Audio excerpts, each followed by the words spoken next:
Miss Mahi, আপনি কি মানব সভ্যতার ইতিহাস জানেন? না। মানব সভ্যতার ইতিহাস হচ্ছে ৩৮০ কোটি বছরের ইতিহাস। এই ৩৮০ কোটি বছরে মানুষ চাকা আবিষ্কার থেকে শুরু করে কত রকমের যন্ত্রপাতি, ইনস্ট্রুমেন্ট, অটোমোবাইল, এরোপ্লেন, রকেট, কত কিছু আবিষ্কার করে ফেললো। অথচ দেখেন একটু সামান্য এই যে সুতার মধ্যে একটা সুই কিভাবে ঢুকাতে হবে, এটা যে কি জটিল একটা ব্যাপার। এই জন্য একটা সিম্পল ইনস্ট্রুমেন্ট, একটা সরল যন্ত্র আবিষ্কার করতে পারলো না। এটাকে আপনি কিভাবে দেখছেন? এ ব্যাপারে আপনার প্রতিক্রিয়া কি? এই ব্যাপার নিয়ে তো আসলে আমি এই ব্যাপারে আজকে 3 দিন ধরে বলছি আমি যে আমার বিছানার চাদর আর বালিশের কাভারটা একটু চেঞ্জ করে দিতে। কেউ আমার বিছানার চাদর চেঞ্জ করে দিচ্ছে না কেন? আপনি শান্ত হন ম্যাডাম, আমাদের প্রতিষ্ঠানে সবকিছু নিয়ম মেনেই চলে। আমার আমার একটু সূচিবায়ুর প্রবলেম আছে। প্লিজ আপনি আমার বিছানার চাদরটা একটু চেঞ্জ করে দেন প্লিজ। কি হয়েছে? এত চিৎকার চেঁচামেচি কিসের? এই যে মা, এই যে তুমি এসেছো, খুব ভালো হয়েছে। এই মেয়েটা কি বলছে দেখো তো। না ম্যাডাম, আসলে আমাদের এখানে তো প্রতি 7 দিন পর পর রুমের লন্ড্রি চেঞ্জ করা হয়, কিন্তু উনি বলছে ওনার রুমের বেডশিট এবং বালিশ প্রতিদিন চেঞ্জ করে দিতে। তো দরকার হলে সেটা করবেন। মানে নিয়ম তো বানানো হয়েছে মানুষের সুযোগ সুবিধার কথা চিন্তা করে। ওনার যদি প্রবলেম হয় তাহলে উনি এখান থেকে চলে যেতে পারেন। কারো ব্যক্তিগত পছন্দের উপর নির্ভর করে এই প্রতিষ্ঠানের নিয়ম চেঞ্জ করা সম্ভব না। কিন্তু কোনো কিন্তু না। যে নিয়ম মানতে অন্য কারো সমস্যা হচ্ছে না, সেই নিয়ম উনি কেন মানতে পারবেন না? মিস লায়লা, আমি কি বলেছি বুঝতে পেরেছেন?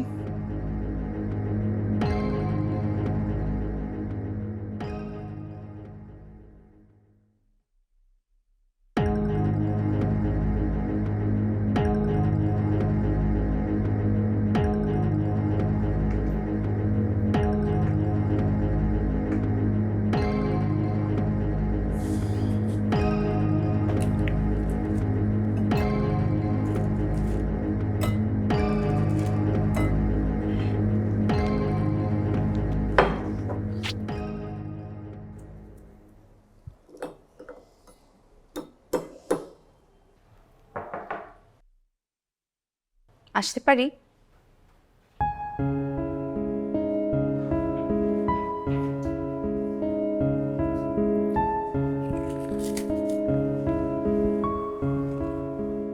আপনি কি ব্যস্ত?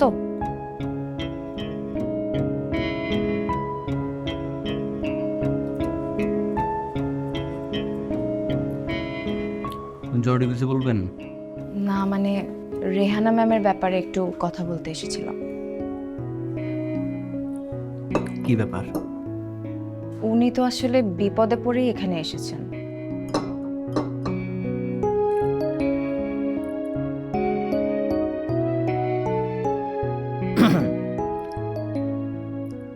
এই বৃদ্ধাশ্রমে সবাই বিপদে পড়ে আসে। হয়তো তাদের সন্তানেরা তাদের ঘাড় ধাক্কা দিয়ে বের করে দেয়, নতুবা তারা স্বেচ্ছায় আসে, নতুবা কারো সন্তান নেই, শেষ বয়সে কোথাও যাওয়ার জায়গা নেই, তাই আসে। কিন্তু ওনার ব্যাপারটা তো আলাদা। আমার এই বৃদ্ধাশ্রমের নিয়ম তো আর ডিফারেন্ট না। সবার জন্য যা, ওনার জন্য তা। উনি তো নিয়মের বাইরে না।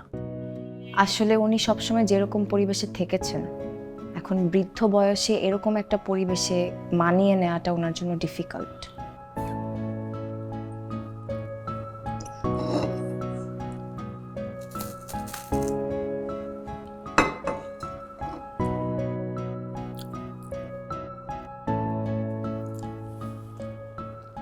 আমি ওনার সমস্যা বুঝতে পেরেছি। আপনি বুঝতে পারেন নাই।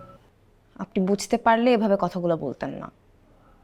সারা জীবন আভিজাত্যের মধ্যে থাকা একটা মানুষ যখন এরকম একটা পরিবেশে এসে পড়বে, তখন তো তার খাপ খাইয়ে নিতে ঝামেলা হবেই, তাই না? আমি একটা অভিজাত ফ্যামিলি থেকে এসেছি, কিন্তু আমাকেও এতিমখানার বয়েজ হোস্টেলে জীবনযাপন করতে হয়েছে। সো আমি জানি উনি লাইফে কোন স্টেজে কোন ক্রাইসিসটা পার করছে। আমি হয়তো ওনার এজে এসে এই ক্রাইসিসটা ফেস করিনি, কিন্তু আমি ওই রকম ক্রাইসিস পার করে এখানে এসে এই প্রতিষ্ঠান স্থাপন করেছি। সো আমাকে শিখাতে আসবেন না। না, আমি আসলে কথাটা এভাবে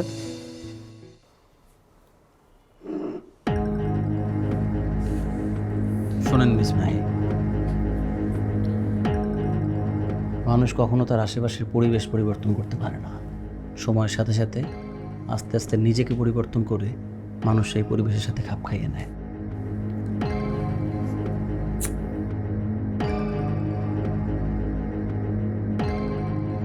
এই যে আমার হাতে সিগারেটটা দেখতে পাচ্ছেন, এতে 12 মিলিগ্রাম নিকোটিন আছে।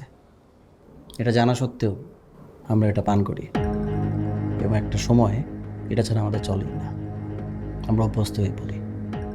সো রেহানা ম্যামকে সময় দিন, উনিও আস্তে আস্তে এই পরিবেশের সাথে অভ্যস্ত হয়ে যাবে।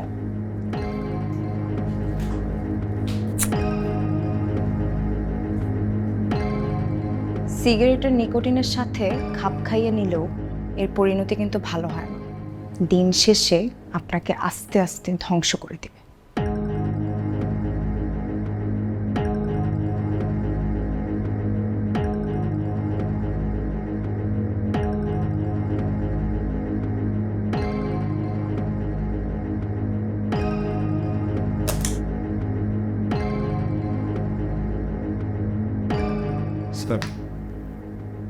স্যার 405 নম্বর রুমের হাসিনা খালায় তো কমপ্লেন করছে স্যার। কি কমপ্লেন? স্যার ওনার রুমের রেহানা ম্যাডাম অনেক রাত পর্যন্ত জায়গা থাকে স্যার, আর লাইট জ্বালায় রাখে স্যার, বাকিদের ঘুমের সমস্যা হয়।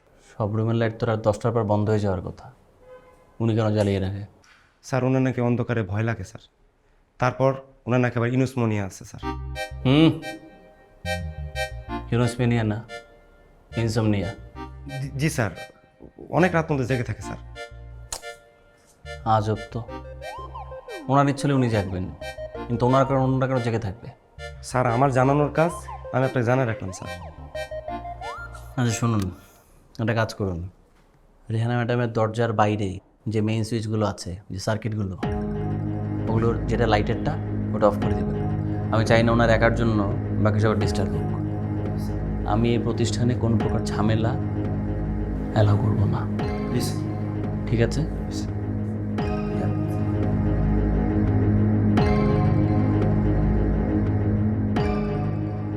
কি ব্যাপার আন্টি, আপনি না খেয়ে চলে আসলেন কেন?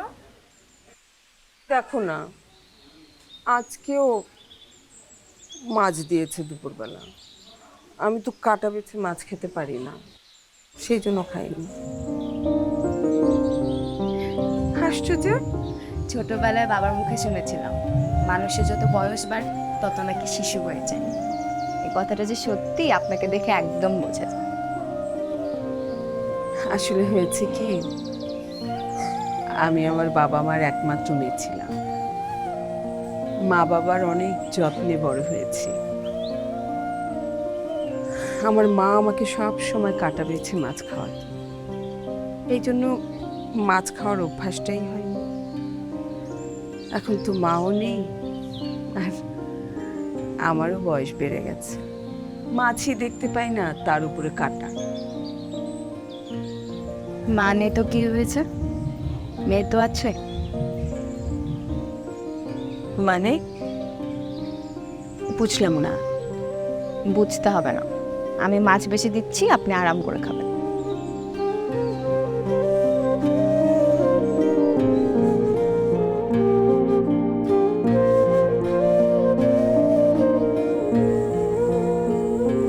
আরে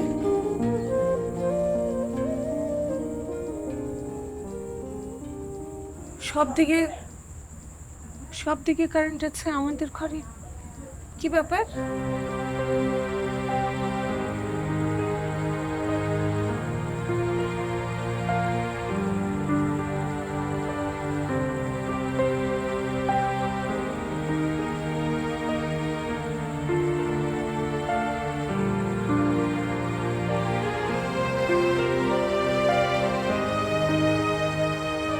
আই শামসু, শোনো, আচ্ছা দেখো, সব রুমে লাইট আছে, হ্যাঁ, আমার রুমে লাইট নাই। তুমি কি একটু দেখবে আমার ঘরে কারেন্টের কি অবস্থা? খালা যে কি বলেন না, কারেন্টের সমস্যা হবে কেন? সবার রুমে লাইট আছে, আপনার রুমে লাইট নেই। আপনি রাত পর্যন্ত জেগে থাকেন, অনেক রাত পর্যন্ত, তারপরে লাইট জ্বালায় রাখেন, বাকিদের ঘুমের সমস্যা হয়। ওরা তো কমপ্লেন করছে, সেই জন্য উপর মহল নির্দেশ দিছে যে রাত 10টার পরে আপনার রুমের সুইচ বন্ধ থাকবে। কি অর্ডারটা দিল? বড় স্যার। খালা আমি আসি, আমার অনেক কাম আছে। আসসালামু আলাইকুম।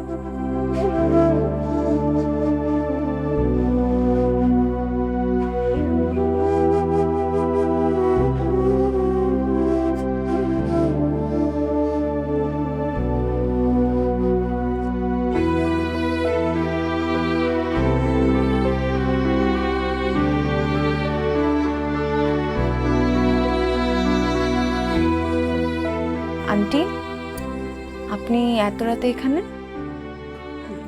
ইয়ে, আমার রুমের লাইটটা অফ করে দিয়েছে তো, অন্ধকারে আমার খুব ভয় লাগে, সেই জন্য। লাইট অফ করতে কে বললো? ওই যে তোমাদের বড় সাহেব, সে নাকি আমার রুমের লাইটটা 10টার মধ্যে বন্ধ করতে অর্ডার দিয়ে দিয়েছে। বড় স্যার এই অর্ডার দিয়েছে? হ্যাঁ, ওই যে কেয়ারটেকার শামসু তো তাই বললো।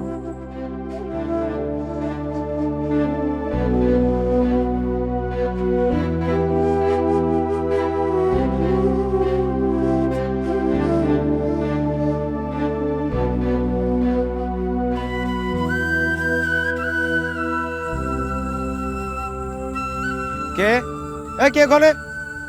শামসু ভাই, আমি। ভাই আপনি হ্যাঁ, এত রাতে কাজতলা কি করেন? এই আকাশের তারা দেখি আর কবিতা নিয়ে ভাবি। কবিতা ব্যাপারে নিয়ে ভাবার কি হলো? ডাইরেক্ট একটা কল দিয়ে দেন। না না না, এই কবিতা সেই কবিতা না। এই কবিতা হচ্ছে পদ্য, সাহিত্য। আচ্ছা ভাবেন আপনি, আমার কাজ আছে, আমি যাই। এই শোনেন না, শুনুন, বসেন। মাথায় একটা কবিতা আসছে, কবিতাটা শুনে যান না। কাজ আছে ভাই, আমার অনেক কাজ আছে ভাই, আরেকদিন শুনবো ভাই। আরে আরে ভাই শুনেন না, আপনি আমার ছোট ভাই, আমার কবিতাটা শুনে যান, শুনেন। তার চেয়ে বরং তুমি কাকতারুয়া হয়ে থেকো। মাতাল হাওয়ায় তোমার ছিন্ন পাটের বস্তা, পাতিলের বুকে চুন দিয়ে আঁকা চোখ, সেই কালো চোখের অতল গহীন বনে আমি না হয় বিপ্লবী হয়ে। এই কাকতরুয়া মানে কি ভাই? ওফ, আপনাদের নিয়ে না এটাই সমস্যা। কবিতার মানে খোঁজার চেষ্টা করতে হয় না, কবিতাটাকে ফিল করতে হয়, অনুভব করতে হয়। জি বুঝতে পারছেন? জি ভাই, জি। আপনার কবিতার মানে খোঁজার চেষ্টা করবেন না। না না, আচ্ছা বলেন তো, আমার কবিতাটা আপনার কাছে কেমন লাগে? দুর্দান্ত, মাইন্ড ব্লোয়িং। আমার মতো সাধারণ মানুষের এই কবিতা বোঝার সাধ্য নাই। তবে একটা কথা আমি নিশ্চিত করে বলতে পারি ভাই, এই কবিতা নেক্সট লেভেলের। ধন্যবাদ। পলদের ঘরে পলদ জঘন্য কবিতা, ডিসগাস্টিং, ফালতু কবিতা। এর চেয়ে গরুর রচনা অনেক ভালো। শামসু ভাই, আমি ডাক্তার না, আমি সাইকিয়াট্রিস্ট, জি ভাই, এটা মনে রাখবেন। হ্যাঁ, জি জি। আর কবিতা ভালো না লাগলে সরাসরি সামনাসামনি বলে দিবেন। সামনে প্রশংসা আর পিছনে দুর্নাম, এটা তো ভালো কথা না। সরি ভাই, সরি। আর অনেকদিন ধরে আপনাকে আমি একটা কথা বলতে চাচ্ছি, জি বলেন না। সেটা হচ্ছে আমাদের যে রায়হান ভাই, হ্যাঁ স্যার। রায়হান ভাইকে আপনি দেখলেই সারসার করেন, অথচ আমাকে ভাই ভাই ডাকেন। এই বৈষম্যের কারণ কি? খুব সিম্পল স্যার, এত কিছু ভাবছেন এটা ভাবেন নাই স্যার। ব্যাপারটা হচ্ছে যে রায়হান স্যারের তোর একটা এই বৃদ্ধাশ্রম আছে, যেটার জন্য আমার পেটে ভাত যায়, আপনার তো নাই। আপনি এটা খোলেন, তারপরে আপনাকে আমি থাকেন ভাই। হ্যাঁ ভাবেন। ওকে ভাই, ওকে।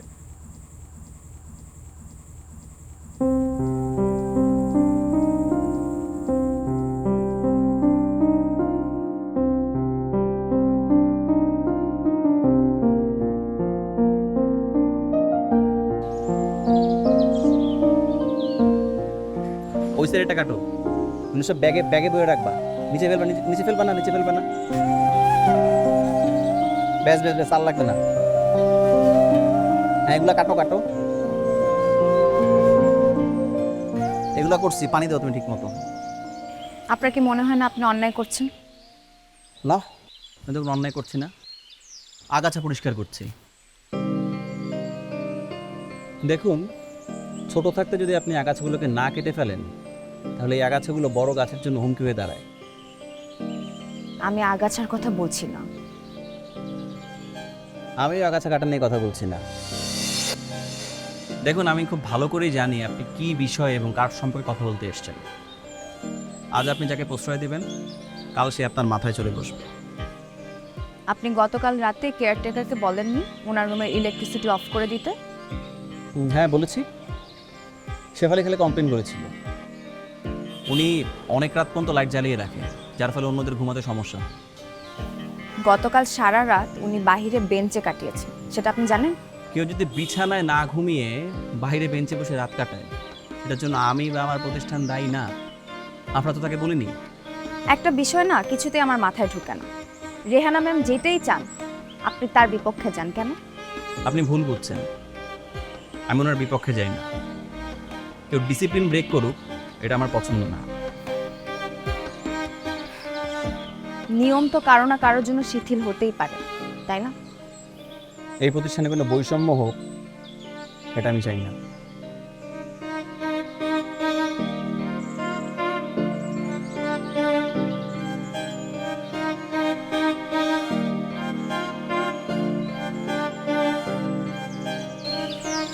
বাহ, কফি খাচ্ছেন, খুব ভালো। Coffee is good for health. Mahi, আপনি কি জানেন মানুষের জীবনের মূল সমস্যা হচ্ছে মন। এই মনটাকে কন্ট্রোলে রাখা সবচেয়ে কঠিন ব্যাপার। তাই নাকি? এর জন্য কি আপনি সাইকোলজি নিয়ে পড়াশোনা করেছেন? অবশ্যই। আমার চেয়ে ভালো মানুষের মন আর কেউ বুঝে না। আমি তো মানুষের চেহারা দেখে মনের সব খবর বলে দিত। হ্যাঁ। বাহ, এই শুনেন, এদিকে আসেন।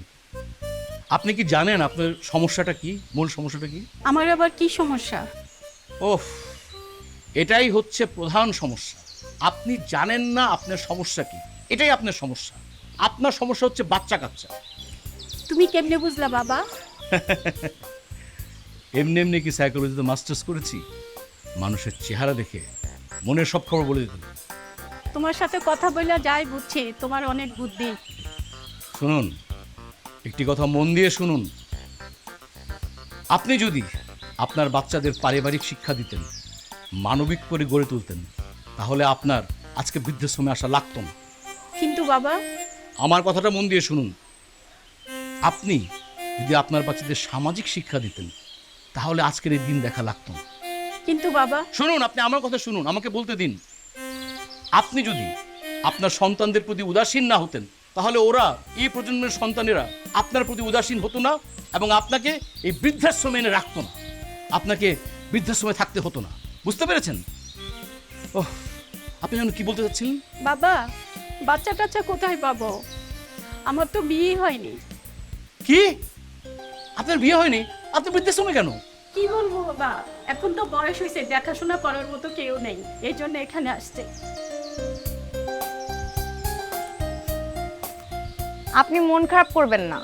মানুষের অনুমান তো ভুল হতেই পারে।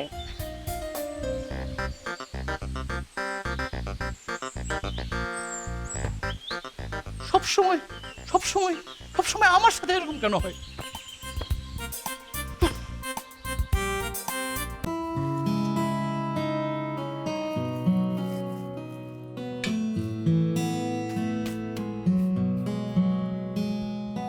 নিন আন্টি, আপনার বিছানার চাদর চেঞ্জ করে দিলাম। তুমি বিছানার চাদরটা সত্যি সত্যি চেঞ্জ করে দিলে? তুমি আমার জন্য এত কষ্ট কেন করো মা? সব কেন উত্তর হয় না আন্টি। তুমি না আমার সব আবদার পূরণ করতে করতে আমার উপর বিরক্ত হয়ে যাবে। আমি মানুষটাই হচ্ছে বিরক্তিকর, তাই না? এটা আপনার কেন মনে হলো? মনে হবে কি, আমি আসলেই এমন, আমি বুঝি না। কি ব্যাপার, কি হয়েছে এখানে? না কিছু না, মানে আমি রুমটা একটু গোছাতে আসলাম রেহানা ম্যামের। আপনি কেন রুম গোছাতে আসবেন? এই কাজ করার জন্য বুয়া আছে। আপনি এই প্রতিষ্ঠানের একজন ডাক্তার। ডাক্তারদের কাজ মানুষদের সেবা করা, এবং আমি সেটাই করছি। দেখুন, আমি আপনার সাথে বিতর্ক করতে আসিনি এখানে।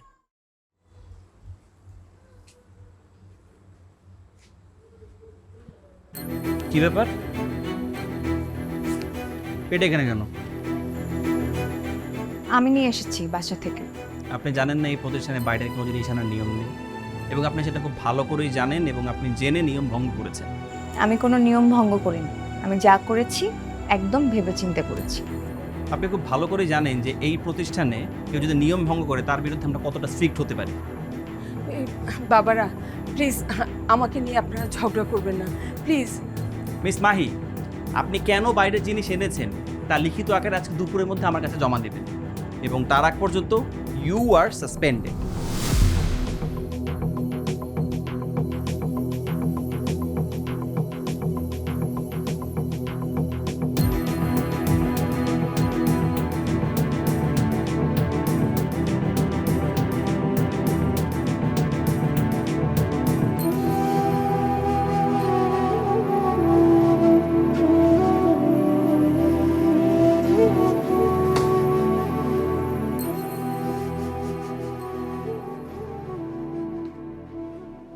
না দুপুরে আসার কথা ছিল?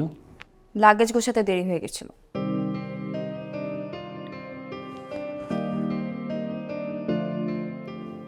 আপনার দুপুরে এসে এক্সকিউজ জানানোর কথা ছিল, লাগেজ গুছানোর কথা ছিল না। এই যে এই কাগজের মধ্যে সবকিছু দেওয়া আছে।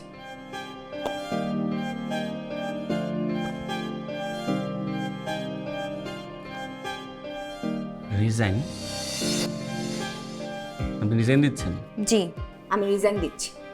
যেই প্রতিষ্ঠানে মানুষদেরকে সেবা করার নামে তাদেরকে মানসিক টর্চার করা হয়, সেই প্রতিষ্ঠানে কাজ করার আমার কোনো ইচ্ছে নেই।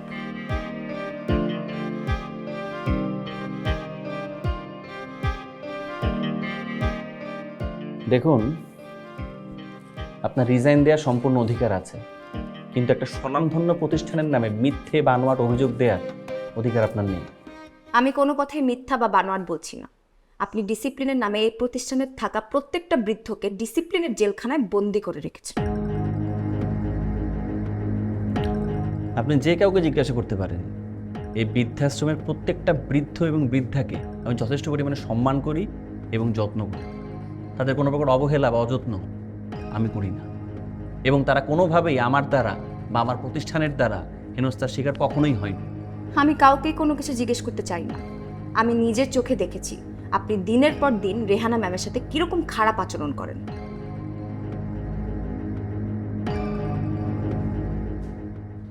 রেহানা বেগম আমার মা। আপনার কথাটা ঠিক বুঝতে পারলাম না।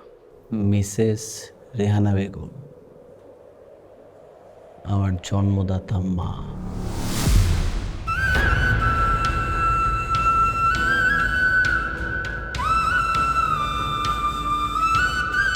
আপনাদের সব কথা তো শুনলাম, তারপরেও বলবো ব্যাপারটা কি আপনারা আরেকবার ভেবে দেখবেন?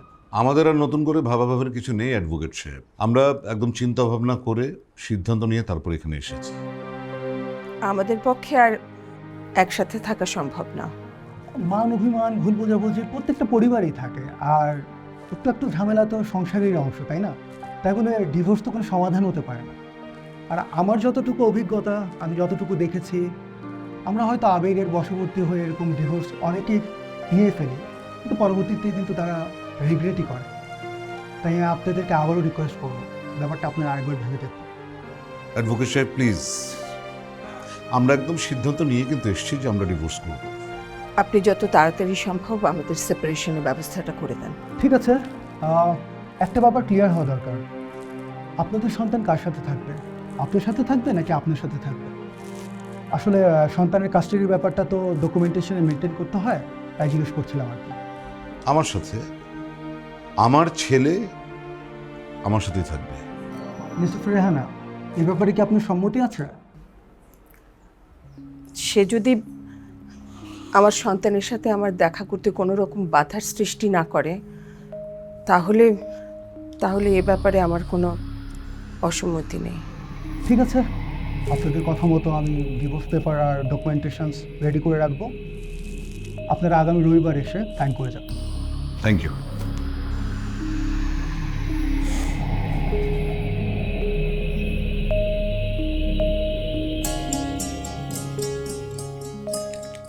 এবার আমি এটা খেয়ে ফেলবো না, এটা সোনালি না গেল।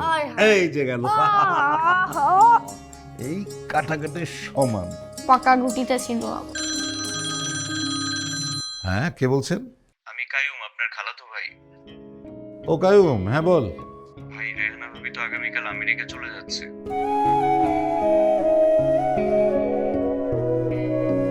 কায়ুম, রেহানা এখন আমার স্ত্রী না, ঠিক আছে? ওকে তো তোর ভাবি বলার কোনো দরকার নেই। আর তাছাড়া যেহেতু রেহানার সাথে আমার ডিভোর্স হয়ে গেছে, এখন ও কি করবে না করবে এটা সম্পূর্ণ তার ব্যক্তিগত ব্যাপার। আর কিছু বলবি? না ভাই।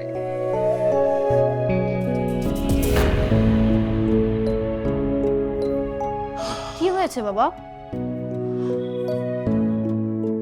কিছু না। তোর আম্মু, কি হয়েছে আম্মু? না, তোর আম্মু কালকে আমেরিকা চলে যাচ্ছে। আমেরিকা? কয়দিনের জন্য? জানি না।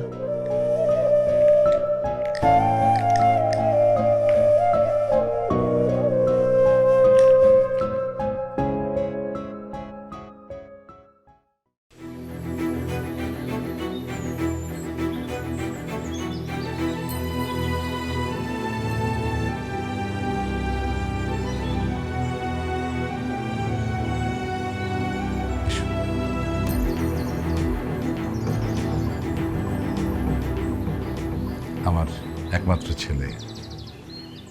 রায়ান,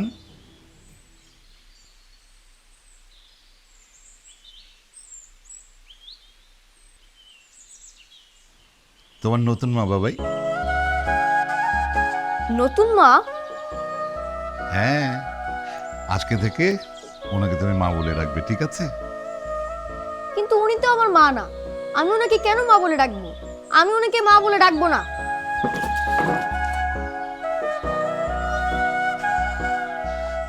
সালে কিছু মনে করো না, মানে প্রথম প্রথম তো তাই হয়তো এরকম করেছে, কিন্তু তুমি দেখো মানে কয়েকদিন পর সব ঠিক হয়ে যাবে, ও তোমাকে মা হিসেবেই মেনে নেবে।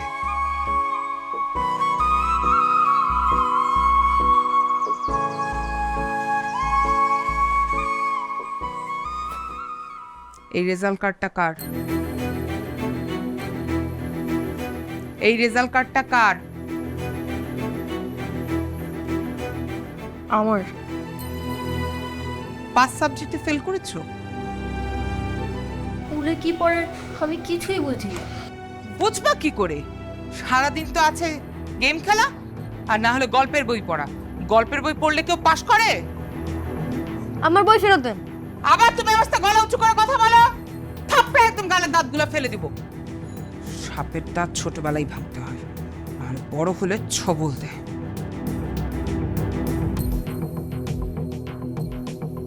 মানুষের ঘরে বাচ্চা আছে না, মানুষের ঘরে বাচ্চা। এই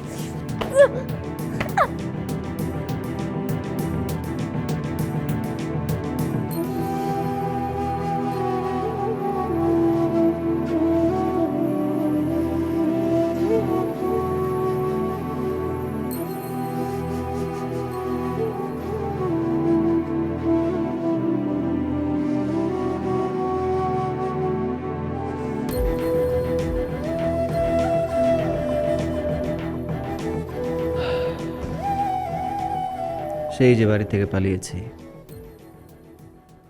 তারপর আর বাড়িতে ফেরা হয়নি। তাহলে আপনার মাকে খুঁজে পেলেন কিভাবে? দুর্ভাগ্য বলতে পারেন, আমি আমার মাকে এই বৃদ্ধাশ্রমে খুঁজে পেয়েছি। আচ্ছা, রিহান আন্টি কি জানেন যে আপনি ওনার সন্তান? না। আপনি আপনার পরিচয় দেননি ওনাকে? যার কাছে আপনার কোনো মূল্য নেই তার কাছে আপনার পরিচয় দিয়ে কী লাভ? তাছাড়া উনি তো জানেই না যে ওনার ছেলে বেঁচে আছে না মরে গেছে। আপনার মায়ের প্রতি আপনার অনেক ঘৃণা, তাই না?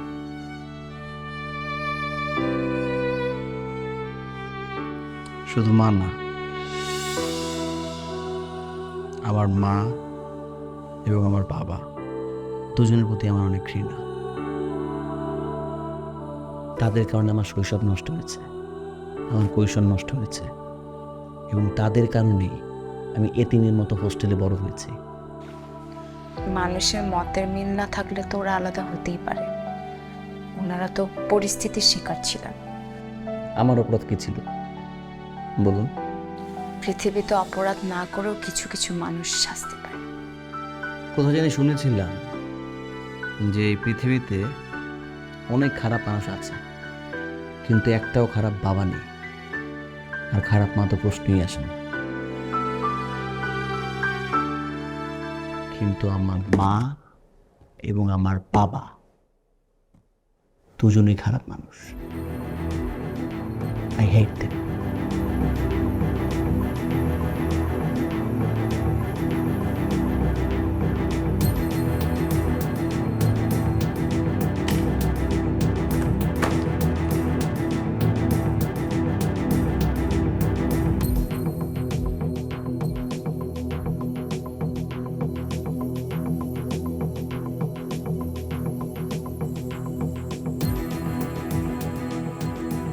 জানো মা, আজ না ওই নার্স মেয়েটা সারাদিনে একবারও আমার খোঁজ নিতে যায়নি। হয়তো ব্যস্ত ছিল আন্টি। হ্যাঁ, দুনিয়ার সবাই ব্যস্ত, শুধু আমারই কোনো কাজ নেই। আচ্ছা আন্টি শোনেন, আপনার ব্লাড প্রেশারটা কিন্তু ভালোই হাই আছে, আর ডায়াবেটিসও আছে। সো আপনাকে কিন্তু একদম নিয়মকানুন মেনে চলতে হবে সবসময়। এই বয়সে এত নিয়মকানুন মেনে চলা যায় বলো?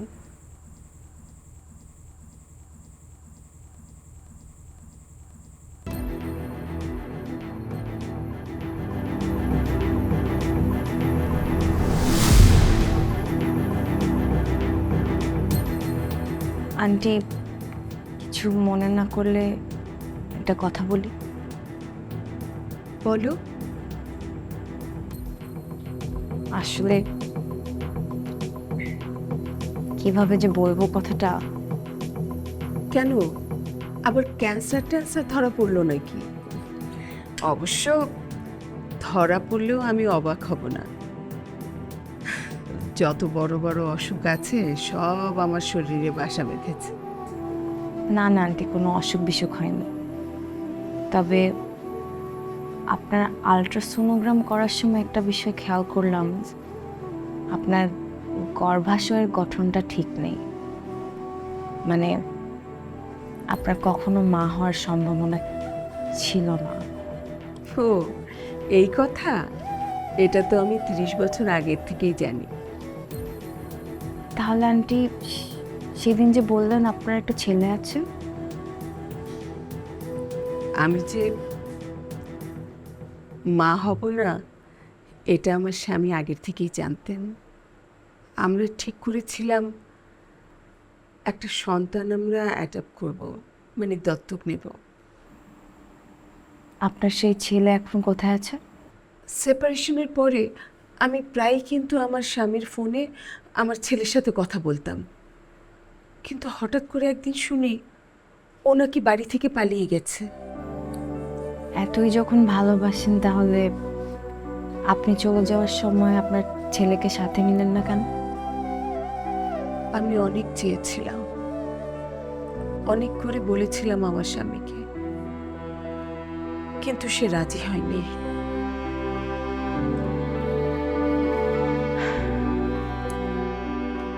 আর কোনো খোঁজ খবর পেয়েছেন পরে? না। আমি কি করে খোঁজ করব? আমি তো দেশে ছিলাম না, আমি চলে গিয়েছিলাম আমেরিকায়। আর অত দূরে বসে দেশের কাউকে খুঁজে বের করা তো সম্ভব না মা। আপনার ছেলের জন্য আপনার কষ্ট হয় না?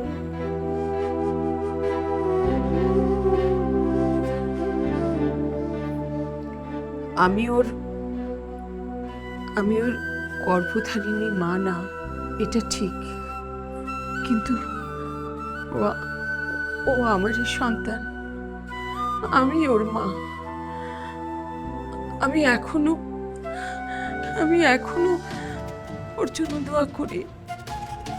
ও যে এখানে থাকো, ও যেন সুস্থ থাকে, ও যেন ভালো থাকে। আপনার সমস্ত জীবনটাই কষ্টে ভরা। আমার কষ্টের গল্প তোমাকে শোনাতে গেলে রাত ভোর হয়ে যাবে।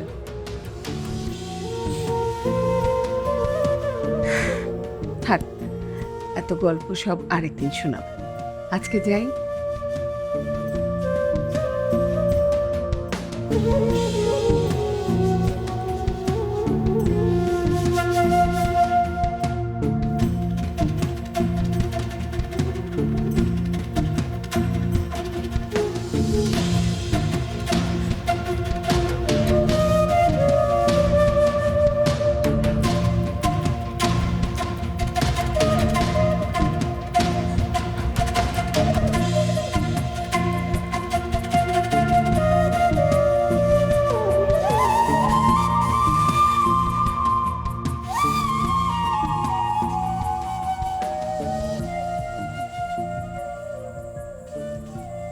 কিছু বলবেন?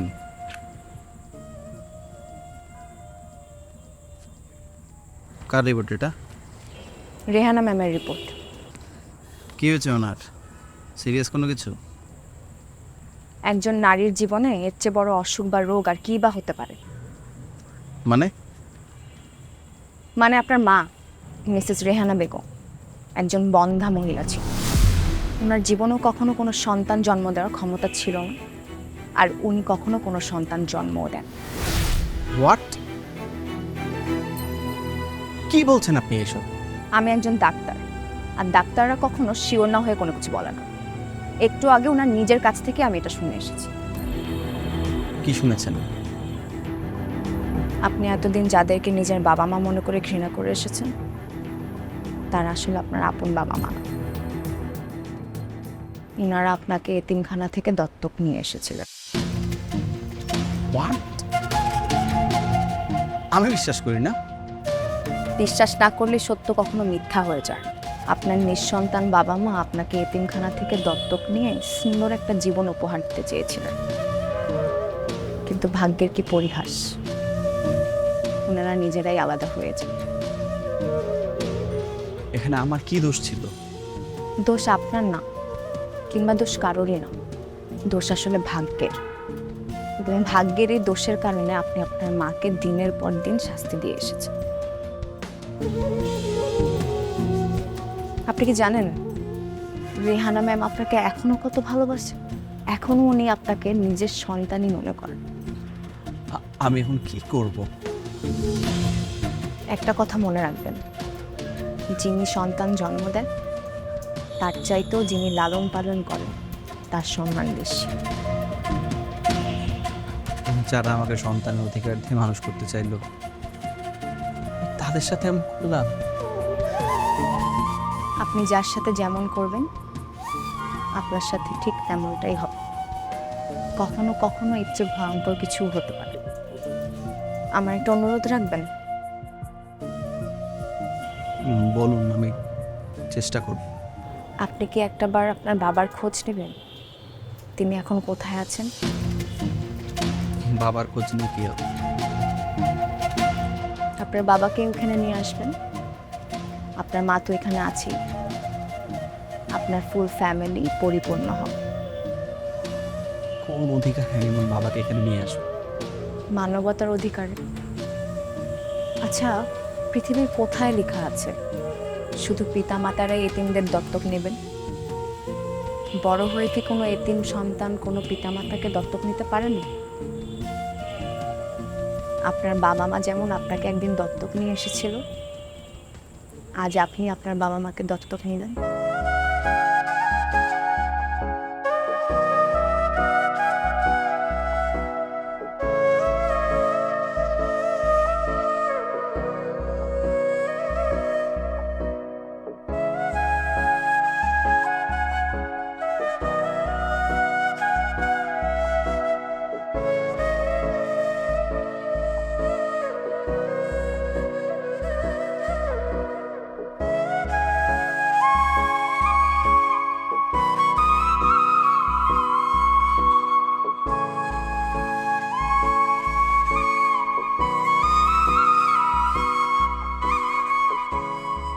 এক্সকিউজ মি, বলো।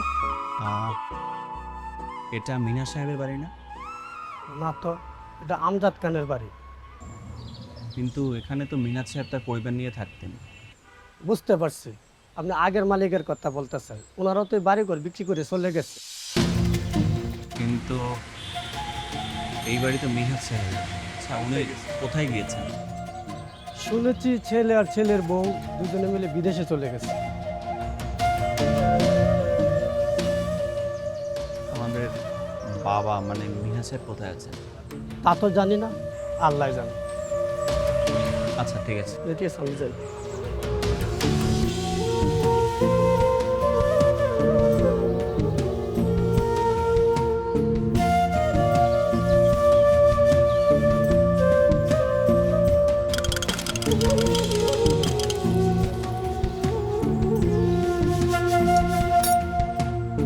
মামা আপনার চা।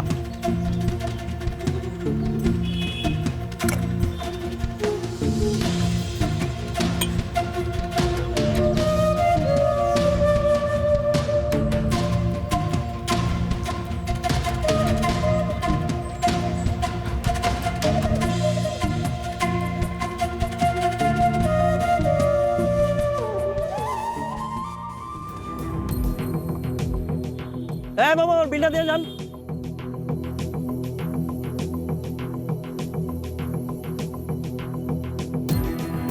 আরে ভাই, আপনার বাকি টাকাটা ফেরত নিয়ে যান। কি আজব পাবলিক রে ভাই, বিস্কিট খাইছে, চা খাইছে, টাকা ফেরত নেয় নেই।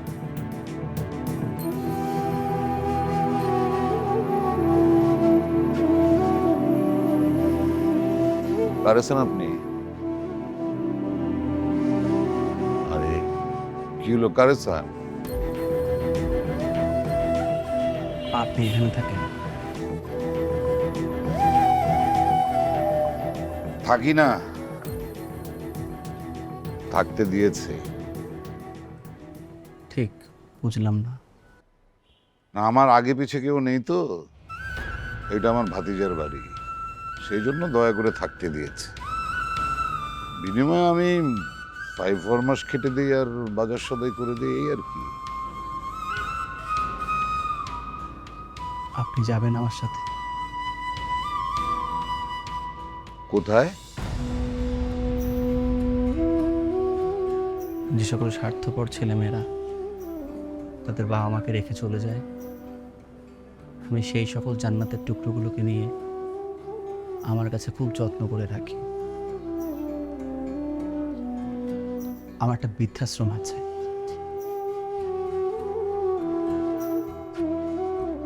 আপনি যাবেন আমার সাথে?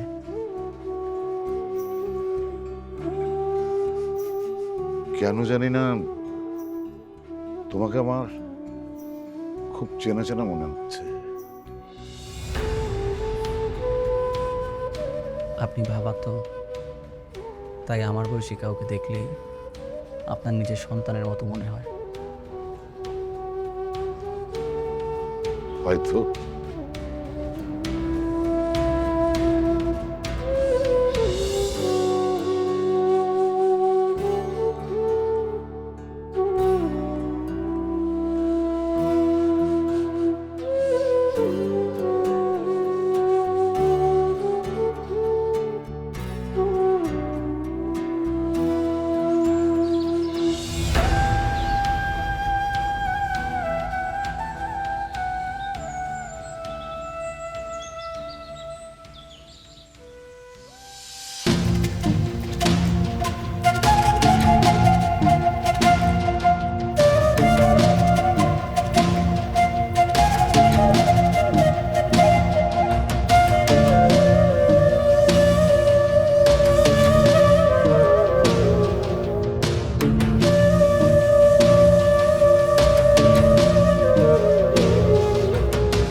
কেমন আছো রেহানা? ভালো আছি, তুমি? আমি আছি ভালোই। তোমার সাথে কত বছর পর দেখা হলো বলো তো? 20 বছর 7 মাস 3 দিন।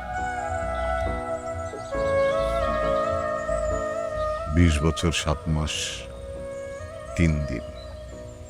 আমি তো ভেবেছিলাম এই জীবনে তোমার সাথে আমার আর দেখাই হবে না। মানুষ ভাবে এক, হয় আর এক। আচ্ছা, তোমারও কি আমার মতো অবস্থা হয়েছে? মানে বুঝলাম না। মানে তোমার পরিবারও কি তোমাকে ফেলে চলে গেছে?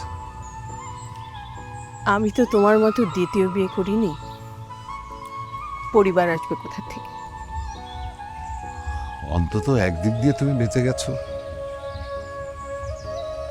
এই বৃদ্ধ বয়সে আপনজনের কাছে অপমানিত হওয়ার চেয়ে পৃথিবীতে কষ্টের আর কিছু নেই। তার মানে তোমার ছেলেমেয়েরা কি তোমাকে উপদ্রব মনে করে ফেলে গেছে।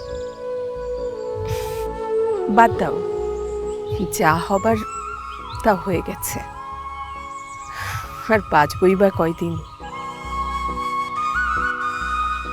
শেষ বয়সে এসে একসাথে যে থাকতে পারবো সেটাই বা কম কি।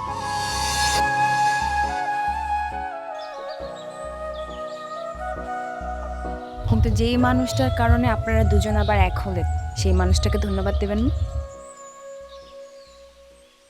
সমস্ত অবদান এই মানুষটা, ওনার কারণেই আজকে আপনারা দুজন, সরি আমার একটু বলতে ভুল হয়েছে, ওনার কারণে আপনারা তিনজন আবার এক হতে পেরেছেন। তিনজন মানে? তিনজন মানে আপনি, আঙ্কেল, আর আপনাদের হারিয়ে যাওয়া সন্তান।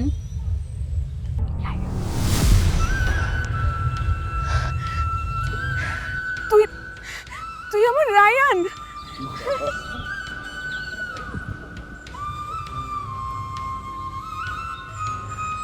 আপনার না আপনার পরিবারের উপর অনেক রাগ ছিল, এখন রাগ কমেছে? হ্যাঁ, অনেক রাগ ছিল। ভেবেছিলাম এই রাগ কখনোই কমবে না, কিন্তু এখন মনে হচ্ছে আমি পৃথিবীর সবচেয়ে দামি সম্পদের মালিক, কারণ আমি আমার বাবা মাকে পেয়েছি। আপনার স্বপ্ন ছিল আপনার পরিবারের সাথে এক হওয়ার, আপনাদের স্বপ্ন পূরণ হয়েছে। আপনার জন্যই আমার স্বপ্ন পূরণ হয়েছে। আপনি না হলে আমি আমার বাবা মাকে পেতাম না, হয়তো আমি আমার রাগ ক্ষোভ নিয়ে জীবন পার করে দিতাম। ধন্যবাদ। আমার তো আর এখানে থেকে কোনো কাজ নেই, আমি আগামীকাল চলে যাব। কোথায় যাবেন? আমার শিক্ষা হয়ে গেছে বাবা, আমি বুড়ো বয়সে আমার স্বামী সন্তানদেরকে নিয়েই থাকতে চাই। যদি শেষ বয়সে আপনার সন্তানরা আপনাকে অবহেলা করে তখন? তখন না হয় আবার আপনার বৃদ্ধাশ্রমে চলে আসবো। কি তাড়িয়ে দেবেন? ফিরে আসার দরকার কি, এখন থেকে গেলেই হয়।